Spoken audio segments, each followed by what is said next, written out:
Bienvenue dans le podcast des personnes qui font de leur bien-être une priorité. Aujourd'hui, nous répondons à vos questions avec Maude Boudet sur la communication bienveillante. Qu'est-ce que c'est cette communication et surtout comment la mettre en place au quotidien? Si le podcast vous a plu, pensez à le partager à votre entourage ou tout simplement mettre un like. Je vous souhaite une bonne écoute. Salut Maude, on se retrouve pour ce deuxième podcast où on a des questions cette fois-ci. On va répondre toutes les deux à ces questions qu'on a reçues et notamment la première où c'est qu'est-ce que c'est la communication non violente, bienveillante, et donc on va vraiment expliquer toutes les deux ce qu'on a appris, ce qu'on sait sur la communication non violente. Est-ce que tu veux commencer? Oui, avec plaisir. Alors, du coup, bonjour Katia. Déjà. Alors, la communication non violente, c'est un outil qui va permettre d'exprimer une émotion, un besoin, une demande, donc on va vous expliquer, vraiment de manière bienveillante, sans jugement, en respectant l'autre. En fait. Pour moi, c'est vraiment une notion de dire les choses sans avoir peur de le blesser ou sans avoir peur de lui faire du mal. C'est ce qui se passe aujourd'hui. On a toujours peur de laisser, de mettre la personne en face de nous en émotion parce qu'on est en émotion. Oui, c'est c'est vraiment ça. un outil pour clarifier son besoin. C'est cette idée de ne pas juger l'autre, comparer, interpréter la situation. Et donc, en fait, ça va vraiment… Donc, la première notion de la communication non violente, ça va être vraiment de faire une observation, comme si on était dans comment on peut dire, un tribunal et qu'on devait exposer les faits et que personne ne pouvait débattre dessus, en fait. Et c'est ça qui fait qu'on ne blesse pas quelqu'un, puisque en fait, la personne en face ne va jamais débattre sur ce qu'on dit, sur ce qu'on partage. Et on peut donner un exemple d'ailleurs sur ça, que j'aime bien donner l'exemple, c'est de la… Comment dire, du pull, enfin de ce qu'on porte. Si je dis par exemple que mon pull il est joli, ça c'est un jugement. Et du coup, si je dis juste mon pull il est marron, ou je sais même pas trop qu'est-ce que c'est comme couleur d'ailleurs. Oui. Là ça devient un fait. Et quand on transpose ça en une conversation, ça évite d'attaquer quelqu'un, de blesser quelqu'un, en fait, de dire tiens, c'est de ta faute, c'est comme ça, etc. En fait, on vient vraiment poser les faits pour éviter d'interpréter, en fait. C'est ça.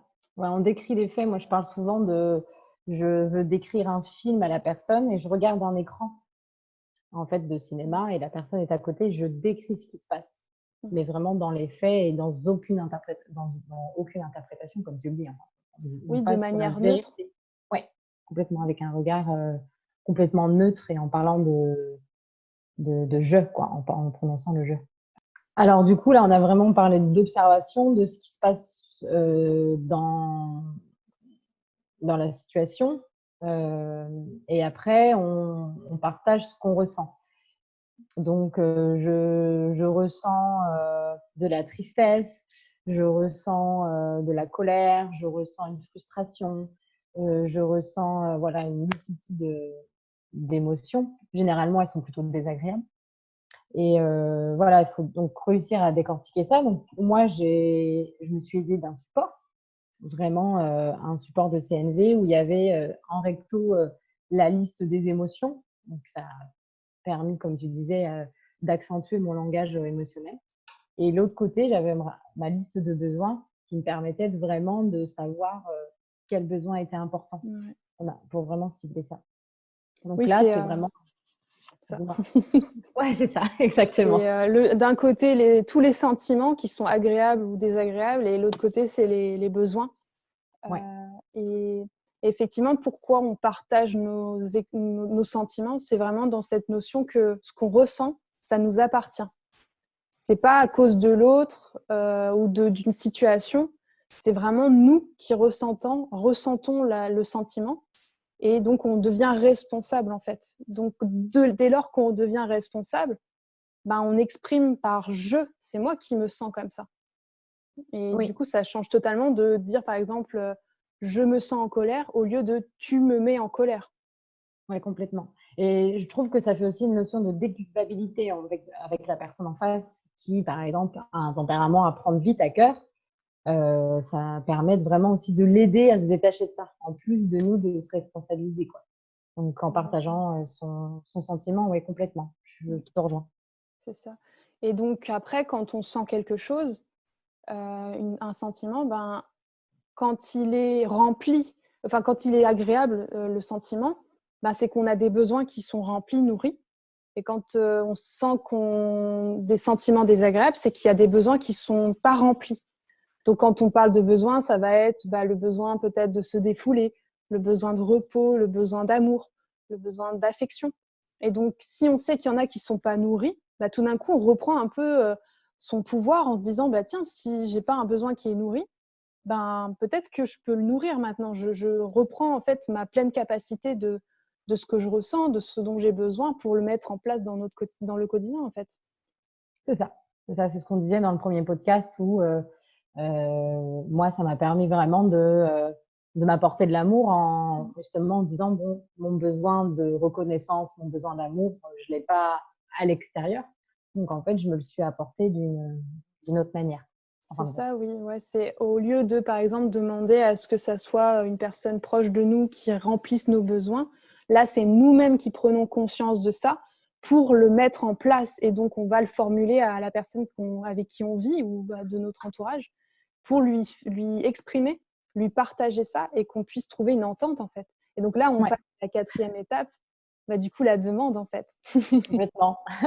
Une demande à soi ou une demande à l'autre. Ça dépend comment on vous racontera après un exemple où j'ai besoin de reconnaissance.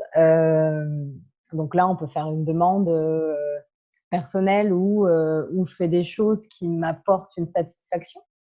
Je prépare un plat que j'aime beaucoup, je suis contente de l'avoir fait. Je me mets au sport et à la fin de la journée, je suis contente de l'avoir fait. Et en fait, c'est de la reconnaissance à soi-même en se donnant des petits objectifs. Ou alors une reconnaissance à l'extérieur où, par exemple, on demande à la personne avec qui on vit, c'est vrai que quand je fais des petites tâches à la maison, ça me ferait plaisir que tu me dises merci. Voilà, j'ai besoin de reconnaissance dans mon travail, dans l'organisation de la maison, par exemple. Et voilà, est-ce que c'est OK pour toi? Et on s'apporte un merci. Tu vois? Même si ça paraît logique de le faire en demande, ça évite 15 ans plus tard de dire de toute façon, tu ne dis jamais merci.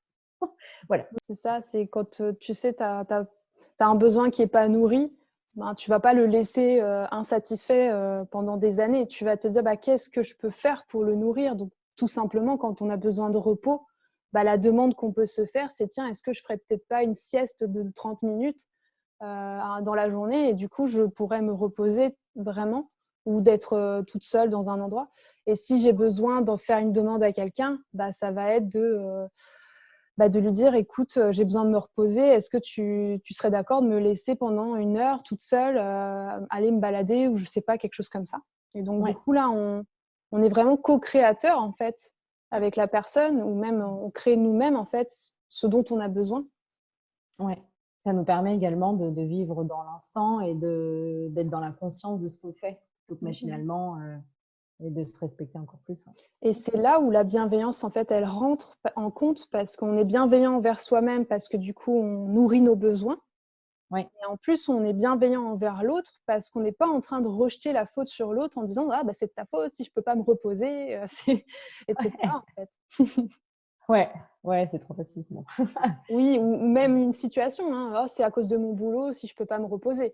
Donc là, on est tout de suite dans le rejet de sa propre responsabilité. Donc la CNV, en fait, la communication non violente, elle vient vraiment nous dire on a notre responsabilité dans notre vie, on choisit tous les jours, au quotidien, ce qu'on a envie de faire en fait et de mettre en place. C'est ça. Donc là, on a vraiment décortiqué vraiment au SBD, on observe, on partage ses sentiments, son besoin, assouvi ou pas, et après on fait la demande à soi-même ou aux autres, quoi. Ouais, au SBD, c'est observation, sentiment, besoin, demande. Ouais. Et, donc ça, on peut retrouver sur Internet, hein, il y a vraiment beaucoup de choses à ce niveau-là. Et l'idée, c'est de suivre vraiment ces étapes-là quand on exprime une émotion, un sentiment, un besoin. Mais aussi quand on a envie d'écouter quelqu'un. finalement. On va vraiment rejoindre les sentiments et le besoin de l'autre Oui. dans la conversation. Du coup, on va passer à l'exemple. Voilà, pour poser des questions, construire un peu les… Parce que c'est vrai que quand j'ai appris la communication non violente, j'avais un peu des phrases types. Je me disais dans la tête, observation, sentiment, besoin, demande. Et je trouve que c'est important de le faire partager, quoi. Oui, c'est ça. Donc, du coup, ouais, pour vraiment illustrer ce que c'est l'OSBD, donc observation, sentiment, besoin, demande. Du coup, Maud, toi, tu as un exemple justement qui est récent. Est-ce que tu veux nous le partager? Oui, oui, oui.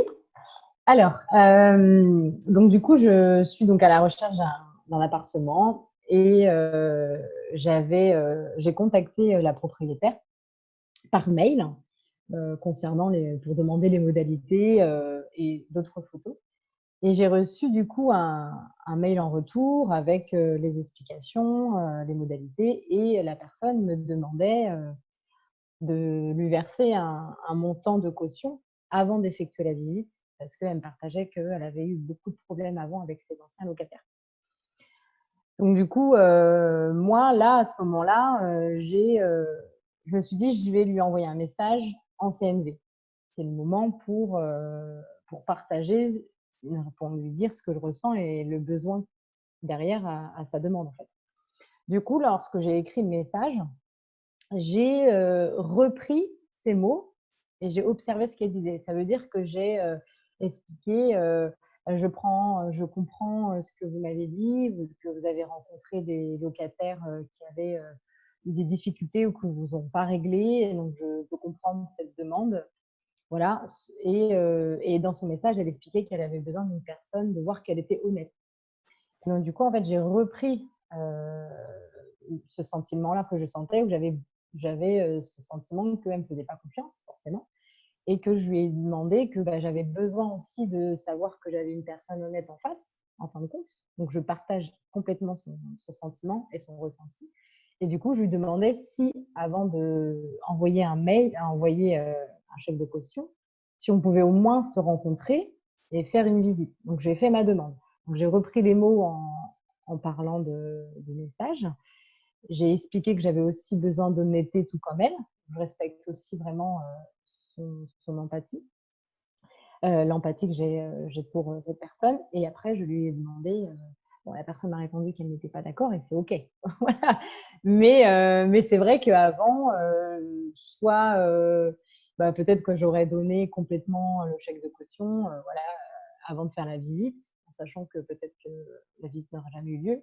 Ou alors, on peut dire que la personne ne fait pas confiance, elle veut nous voler, on le prend pour nous, on est énervé. De toute façon, si ça pense comme ça, ça ne se passera jamais bien entre locataire et propriétaire. Oh, voilà. Donc là, Ouais, de commencer à la critiquer ou quelque chose dans ce genre-là, alors qu'en fait, finalement, tu as vraiment rejoint tous tes propres besoins d'honnêteté, que tu as compris aussi qu'elle-même avait un besoin d'honnêteté, parce que si elle demandait une caution, enfin d'honnêteté, de confiance, en fait, c'est vraiment de la confiance plutôt. Tu voulais vraiment ça, toi, tu voulais avoir confiance, mais elle voulait aussi avoir confiance. Donc, du coup, quand toi, tu as compris ça, tu as formulé de manière bienveillante et tu as aussi écouté son propre besoin. Et puis, si elle n'est pas OK, eh ben, la demande, ce n'est pas une exigence. On n'exige pas que quelqu'un accepte notre demande. Oui. Du coup, tu as aussi accepté qu'elle puisse dire non, en fait. Oui. Et donc, ça, c'est vraiment une notion aussi de communication non violente, c'est d'accepter que quelqu'un refuse notre demande. Et donc, dans ce cas-là, comment on fait? Eh bien, on se dit que le logement, ce n'était pas pour nous. On aura à mieux après. Bon, forcément, on est déçu parce que le logement correspondait aux critères. Voilà, quand on cherche un appartement qui nous plaît, au contact, etc., on est dans l'attente de quelque chose. Mais là, j'ai été déçue et puis on relativise, on se dit j'aurais mieux derrière. Et puis, voilà, tout simplement, quoi. Ouais. C'est une autre notion de la communication non violente, c'est que si on ne peut pas remplir un besoin, donc là, par exemple, ton besoin, c'est de trouver un toit, finalement, d'être logé. Donc, oui. Si cet appartement-là, il ne peut pas remplir ce besoin-là, tu sais que tu vas en avoir un autre qui va remplir ce besoin-là. Tu n'es pas figé sur un seul appartement. Et souvent, ce qui crée de la frustration, de la colère, ou d'autres sentiments, de la tristesse, c'est quand on est focalisé sur une seule stratégie. C'est comme si, oh mon Dieu, c'est que cet appartement que je pouvais avoir dans ma vie. Bah là, ça créerait vraiment beaucoup de pression et de difficultés finalement. Bah, ça augmente beaucoup l'attente qu'on a derrière, en fait. Ouais, Je pense que c'est c'est ça. proportionnel à l'attente. J'aurais donné toutes mes attentes. Ça faisait une semaine que j'attendais le message. Et voilà, que je montre des photos à tous mes amis, que j'en parle, etc. Là, la déception est proportionnelle à l'attente. Mais étant donné que là, j'ai vu l'appartement ce matin et j'ai écrit rapidement, c'est une petite déception. Et puis demain, ça sera oublié, quoi. Et voilà. Exactement. Je suis complètement d'accord avec vous. Et c'est l'idée, en fait, quand on fait une demande à quelqu'un, c'est qu'on est aussi, on se prépare à son refus. Ouais. Dans n'importe quel cas, en fait, quand on pose une question à quelqu'un, même par exemple, est-ce que tu pourrais faire le ménage pour m'aider aux tâches ménagères et que son enfant ou son partenaire dit non, bah, il a le droit, en fait. Mais du coup, on fait comment par contre après? Donc là, c'est autre chose. Mais on part dans, dans comment on fait pour s'entendre, donc un peu un système de médiation. Mais Ouais. ça, on ne parlera pas dessus, mais du coup, la CNV permet ça aussi. Ouais, on peut se mettre à une difficulté, quoi. On se dit que la communication non violente, bon, la personne prend son besoin et hop, elle accepte. Mais c'est vrai qu'un refus, c'est tout à fait possible. Et après, on passe à l'acceptation ou à un compromis. Est-ce que toi, pourquoi tu as besoin de quoi à ce moment-là? Peut-être qu'elle a besoin de repos et en fin de compte, elle ne veut pas faire le ménage tout de suite. Et après, on se met un compromis en disant, bah, dans 1 heure, je serai plus disponible, quoi. Ça peut être des choses très simples à mettre en place. C'est ça, ouais. C'est pas une méthode miracle parce que des fois, il faut discuter longuement sur certains sujets avec quelqu'un. Et c'est quand on discute et qu'on comprend, et qu'on exprime et qu'on comprend l'autre qu'on commence à désamorcer des choses, en fait. Donc, c'est vraiment ce dont on a partagé, hein, observation, sentiment, besoin, demande. Cette théorie, en fait, qu'on applique qui permet de vraiment changer en fait les résultats dans nos relations. Ouais, c'est ça. C'est au début, on pratique, on essaie et on est maladroit, c'est compliqué, on peut se prendre des refus et on va se dire bah, la communication violente, ça fonctionne pas, ça sert à rien, ça m'agace. Mais après, au fur et à mesure, bah, la personne, même en face, la personne en face va dire mais comment tu parles, ça me plaît pas, on dirait un robot ou c'est pas ton habitude. Mais derrière, il va y avoir forcément avoir une transformation. Il va y avoir un changement dans le dialogue. La personne va te poser des questions. C'était quoi ton besoin? Comment tu te sens? Forcément, ça va débloquer des choses en fait. Ouais. Et là, ce qu'on s'était dit, c'est que c'est pas simplement en lisant un livre qu'on va vraiment l'intégrer au quotidien, c'est quand on va vraiment le pratiquer, se former, être avec des personnes qui connaissent les exercices pour mettre en place, de pratiquer pour pouvoir l'intégrer et donc que ça devienne fluide, parce que là, tu parlais de manière robotique un peu de le dire. L'idée, c'est que on ne voit pas la différence entre notre manière de communiquer tous les jours et la communication non violente. En fait, ça devrait être tout à fait naturel, mais c'est quand même une manière très bienveillante et respectueuse de chacun, de soi et de l'autre dans sa vie de tous les jours. Est-ce que la communication non violente, c'est pas ne plus être en réaction, en fin de compte?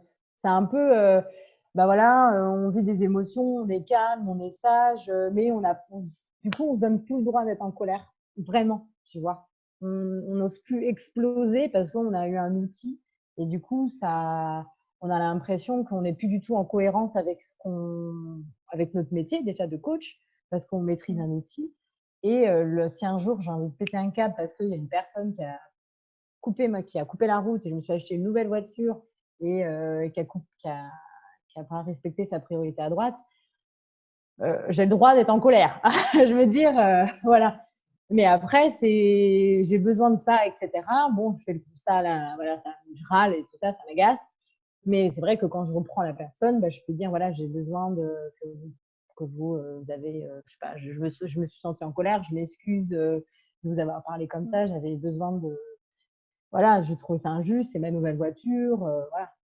En fait, on peut c'est revenir. ça.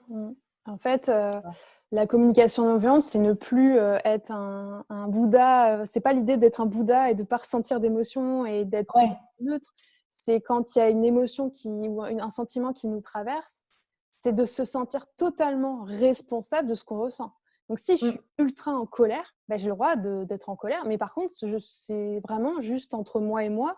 de ce que je ressens. Donc, si j'ai envie de dire, je suis en colère parce qu'il y a, comment je pourrais dire, il y a trop de bruit dans la pièce. Par exemple, il y aurait quelqu'un qui a mis un son très fort de musique. C'est moi qui ressens ça, en fait. Et donc, je peux être en colère et dire stop, j'en ai marre d'écouter de la musique. Est-ce que c'est possible d'éteindre cette musique? Et j'ai le droit de l'exprimer vraiment de manière en colère. Mais pour autant, je peux quand même être bienveillante dans ma colère.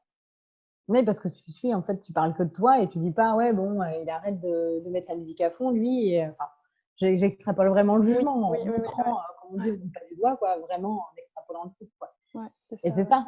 Et puis après, on peut s'autoriser effectivement d'être maladroit et d'être violent un peu à nos propos. Mais c'est aussi notre responsabilité aussi de se dire, je reviens et j'exprime de manière bienveillante, je me suis sentie en colère, j'avais besoin de ça et c'est pas ce qui s'est passé. Donc voilà, je te demande de m'excuser ou est-ce que c'est OK pour toi? Je ferai attention la prochaine fois. Ouais.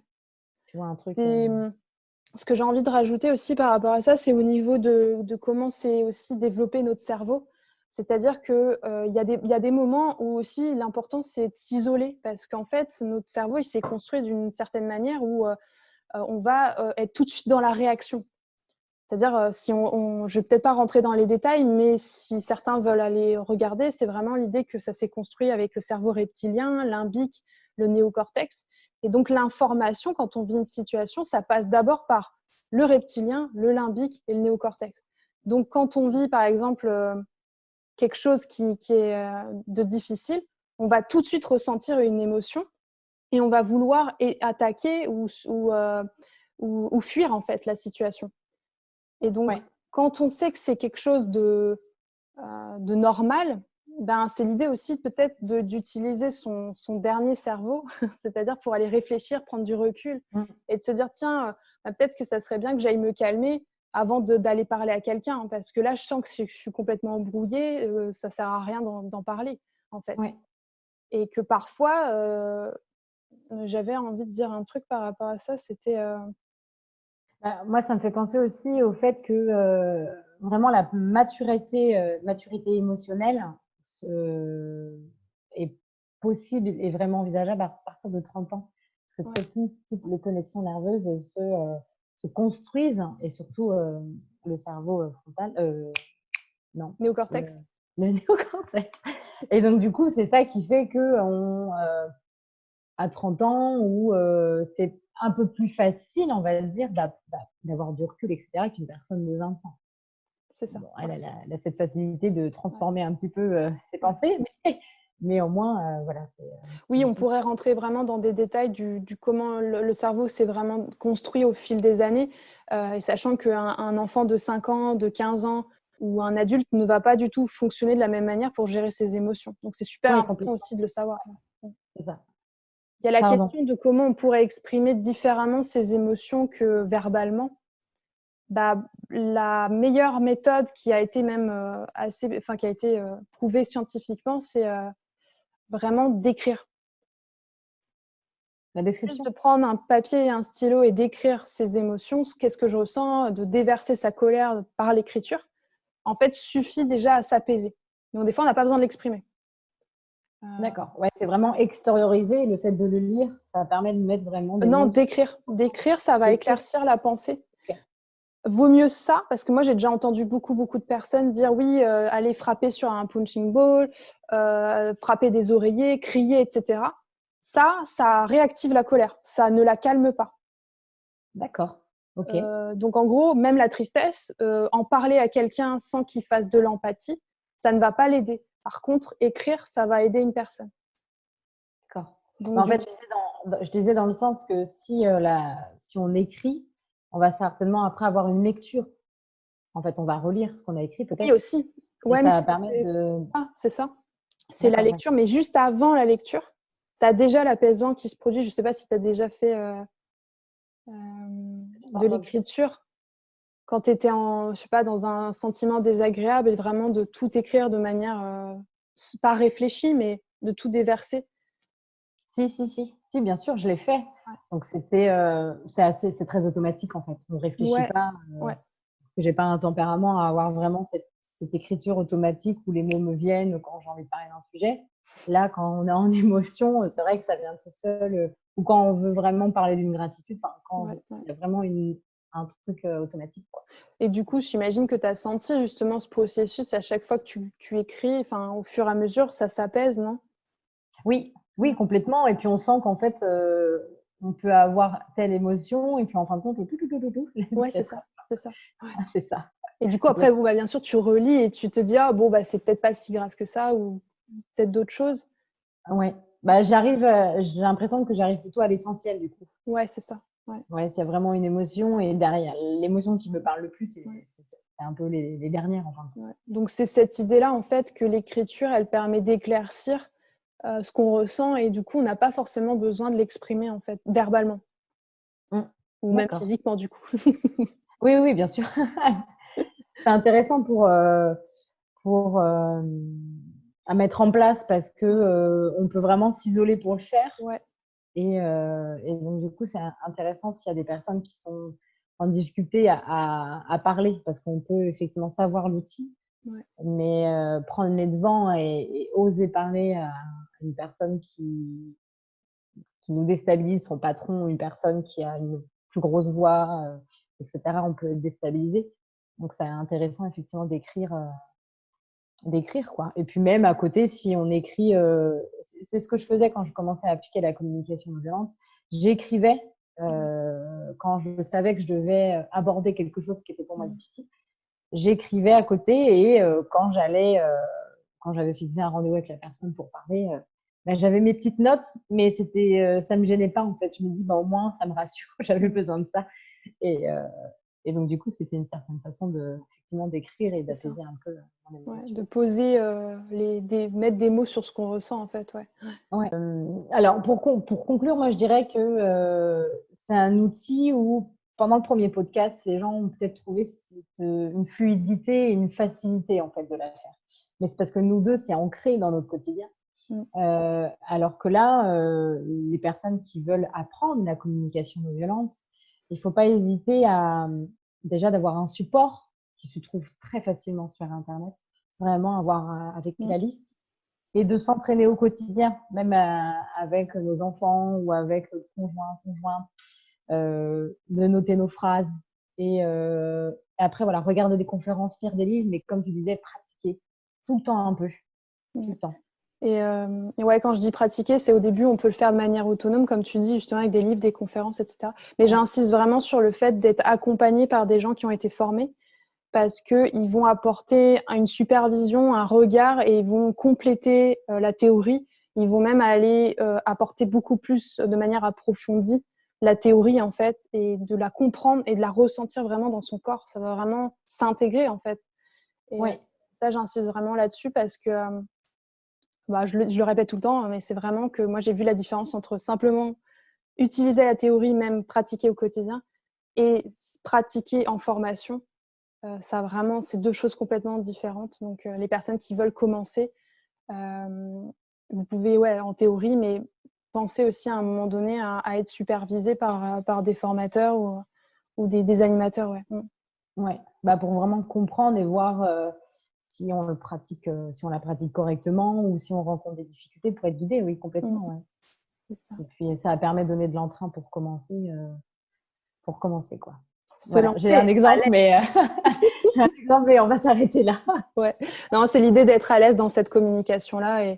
Et donc, c'est parfait comme conclusion. Écoute, merci beaucoup, Maud, pour ce deuxième podcast. Oui. Et si certains d'entre vous ont des questions, on reste disponible pour y répondre en tout cas. Et, voilà, complètement. Et à très bientôt, Maud. Oui, merci aussi pour ce deuxième podcast vidéo cette fois-ci. Donc, j'espère qu'on aura répondu à toutes les questions des personnes. Voilà. Au plaisir pour une partie 3. De même, au plaisir. Au plaisir.